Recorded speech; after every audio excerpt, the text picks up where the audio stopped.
අපේ ඊළඟ ගීතයේ මේ පුතුනේ මේ අහගන්න පුතුනේ ගීතය ඒකට ගැළපෙන විදිහට එතුමිය කතා කළා. එයාගේ පුතා ගැන කතා කළා. පුතාව දුවෙක් වගේ පරිස්සම් කරන්න වෙලා තියෙන සමාජයක පුතා ජීවත් වෙන්න කිව්වා. ඒ නිසා පුතා කලාවට නෙවෙයි ව්‍යාපාර ලෝකෙට තමයි මුහු වෙලා තියෙන්නේ කියලා කිව්වා.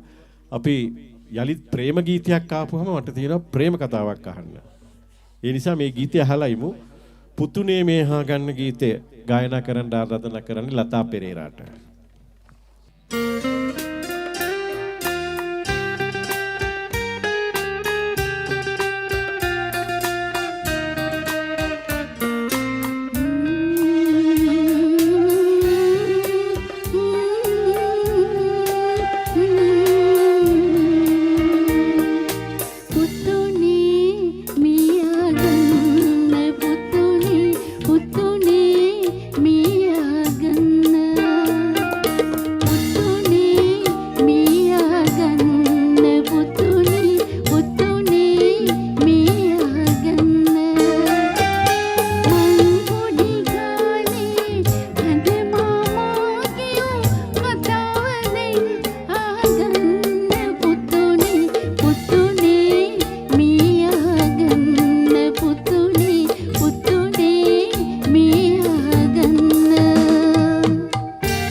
අම්මගේ තියෙන පවිත්‍ර පත්තිනි මෑණියෙක් වගේ පවිත්‍ර පරමාර්ථය චේතනාව මේ විශ්වයේ රකින්න මහා දැවැන්ත විශ්වාසයෙන් මගේ කුරුළු පැටවු රැකලා දෙන්න.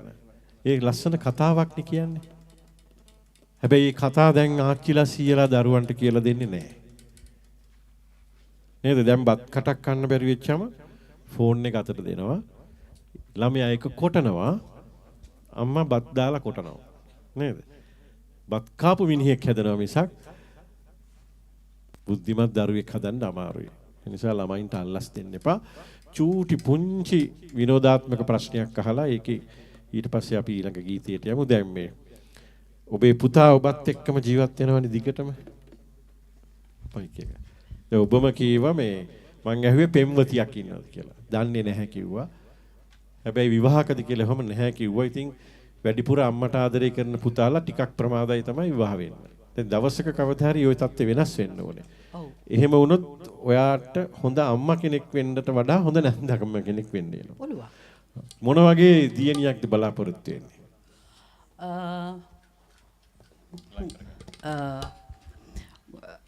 මම බලාපොරොත්තු වෙන්නේ දෙමව්පියන්ට ආදරය කෙනෙක්. දෙමව්පියන්ට සලකන විශේෂයෙන් ලේලි කෙනෙක් වෙන්න ඕන. තමන්ගේ අම්මාත් එකයි තමන්ගේ මහත්තයාගේ අම්මත් එකයි. ඔව්. ඉතින් ඒ වගේ කෙනෙක් වෙන්න ඕනේ. කරුණාවන්ත වෙන්න ඕනේ. මෛත්‍රී කරුණාව තියෙන්න ඕනේ. මේ අනිත් එක තමයි මේ අර මං කියපු විශේෂ දේ තමයි තියන්න ඕනේ. මේ ඒ දෙක තමයි මම බලාපොරොත්තු වෙන්නේ. ඔය ටික දන්නවද පුතා? පුතා දන්නව ඇති.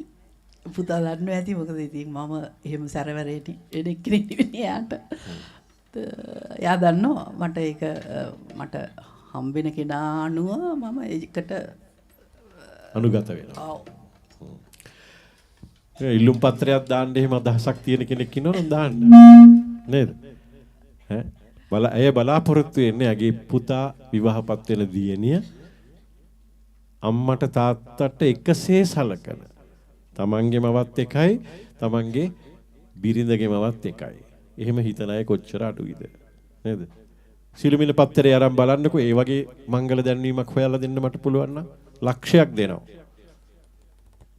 හොයලා දෙන්නකෝ කොහොමද දන්නවද? අඩි 6යි අඟල් 3ක් උස ඇති විදේශ රැකියාවක් සඳහා පිටත් යාමට සූදානම් ඇමරිකාවේ සහ කැනඩාවේ සහ බ්‍රිතාන්‍යයේ වීසා බලපත්‍ර හිමි වතුපිටි දීපල සහ යාන වාහන හිමි මගේ පුතාට ඒහා සමානම වෛද්‍ය වෘත්තියේ හෝ ඉංජිනේරු වෘත්තියේ නියුතු ගැළපෙන දියණියක් මව සහ පියා සොයයි. පුතා නෙමෙයි හොයන්නේ. අම්මයි තාත්තයි. මොනවාද ඊළඟ සුදුසුකම්? අර ග්‍රේඩ් එකේම වෙන්න ඕනේ. හැබැයි එකම මංගල දැන්වීමක් මට ගෙනල්ලා දෙන්න පුළුවන් නම් යහපත් විදිහට හැදී වැඩි ඇති මගේ පුතණුවන්ට ජීවිතයේ ඉතිරි කොටස තනියම යා නොහැකි බැවින් ඔහුට අතහිත ආදරයේ සෙනෙහස පූජා කොට ආරක්ෂා කරගෙන පෞල් සංස්ථාවක් හදාගෙන අපි මහලු දෙමව්පියන්ටත් සලකාගෙන ඉන්න පුළුවන් මුදල් නැති වුණත් සිරිත් විරිත් සහිත යහපත් දියණියක් මව සහ පියා සොයයි.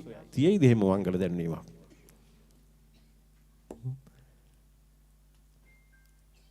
අපි කොහෙද ඉන්නේ? බැලුවොත් පන්සලේ, බැලුවොත් පල්ලියේ, බැලුවොත් කෝවිලේ. ඒ දැන්වීම දිග වැඩි ඇති.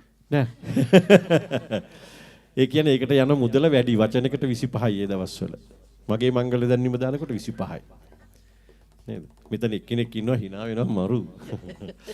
අපි කියාගෙන ආවේ බරපතල සමාජ කාරණාවක්. හැබැයි එතුමිය කියනවා අම්මටයි තාත්තටයි සලකන්න පුළුවන් දුවෙක් නම් ඉතින් ආසිරිම වේවා. අපුඩිය දෙන්න ආසිරිම වේවා නේද? අපි ආව මේ ගීතය යලිත් ආරාධනා කරන්නේ ලතාට ගීතය ගායනා කරන්න.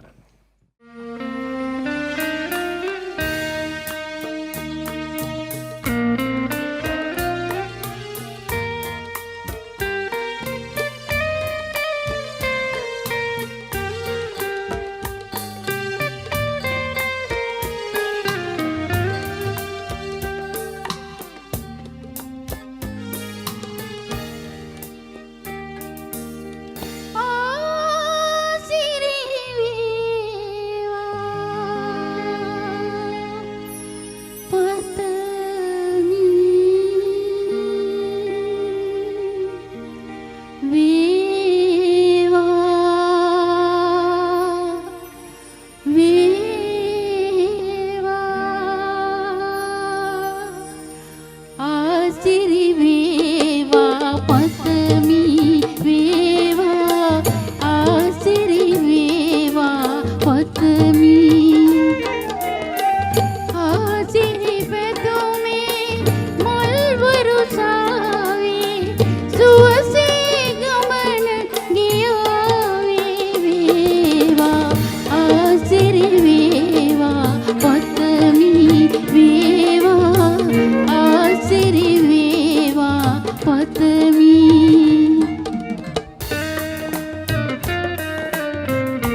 ආසිරි වේවා